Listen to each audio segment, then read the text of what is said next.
আমি আপনাদের সেই সন্তান, আমি তো দাবি করতেই পারি আপনাদের সন্তান। বিএনপিরা ইনশাল্লাহ ভোট তো দেবেই, অন্যান্য রাজনৈতিক দলের মানুষ যারা তারা আমাকে এই তেঁতুলবাড়িয়া ইউনিয়নের মানুষেরা ভোট দেবেন দেশ নেত্রী বেগম খালেদা জিয়াকে জয়যুক্ত করার জন্য, ধানের শীষকে জয়যুক্ত করার জন্য, আমাকে জয়যুক্ত করার জন্য।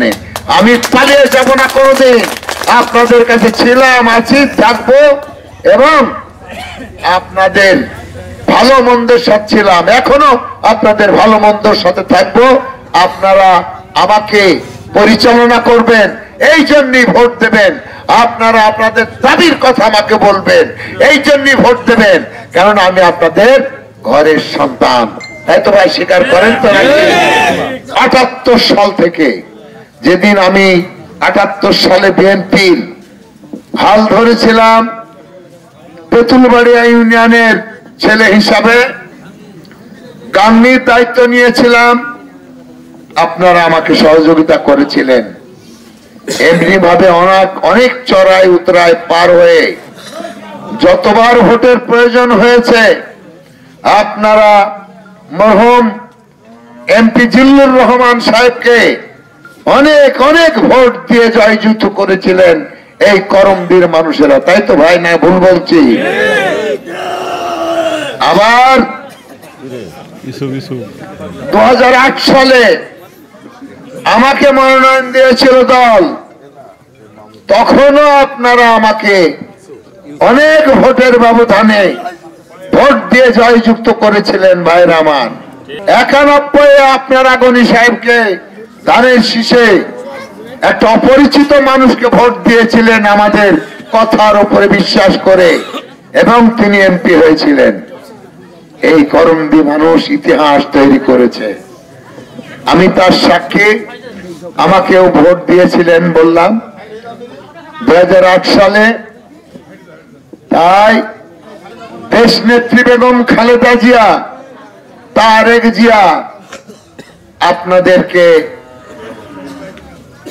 যেমনি ভালোবাসেন গাংনীর মানুষকে, বাংলাদেশের মানুষকে, করমদির মানুষকে, আপনারাও তেমনি ভালোবাসেন তারেক রহমানকে এবং দেশ নেত্রী আপনার আমার প্রিয় নেত্রী আমাদের মা বেগম খালেদা জিয়াকে।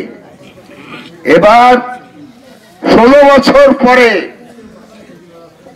আপনারা বুঝতে পারছেন একটু একটু করে, তাই না, যে যুগ মনে হয় ফিরে এসেছে, তাই না? ভোট চাইতে তো 16 বছরের মধ্যে কেউ আসেনি আপনাদের কাছে, এনেছে নাকি? যে খালেদা জিয়া, তারেক জিয়া এই ভোট চাওয়ার পরিবেশটা সৃষ্টি করেছেন, তারই দলের লোক ভোট চাইতে আসছে আজকে ধানের শীষের মনোনয়ন নিয়ে। তাই তো? কথা বলেন একটু ভাইরা আমার, একটু একের কথা বলেন, তার আমার কথা বলার সুবিধা হবে। সেই দলের মানুষ আমরা আসছি আপনাদের কাছে ভোট চাইতে, যদিও জানি চাইলেও আপনারা দেবেন, না চাইলেও আপনারা দেবেন। কি কারণে এটা আমার গর্বের বিষয় নয়। আপনারা দেবেন তারেক রহমানকে ভালোবাসেন সেই কারণে, আপনারা দেবেন দেশনেত্রী বেগম খালেদা জিয়াকে ভালোবাসেন সেই কারণে। আর দেবেন কি কারণে? এই নির্বাচনে দেশনেত্রী বেগম খালেদা জিয়াকে রাষ্ট্র ক্ষমতায় বসাতে গেলে, তারেক রহমানকে রাষ্ট্র ক্ষমতায় বসাতে গেলে, আপনাদের মনের প্রাণের দাবিকে প্রতিষ্ঠিত করতে গেলে আপনাদেরকে ভোট দিতে হবে কিসে বলেন? ধানের শীষে। দেশনেত্রী বেগম খালেদা জিয়া যদি ভোটে সরকার গঠন করতে না পারে তাহলে কি আপনাদের ব্যর্থতা না? ব্যর্থতা কি আমার একার? মনোনয়ন আমার নয়, মনোনয়ন আপনাদের। অতএব ধানের শীষ কার বলেন? কার ধানের শীষ?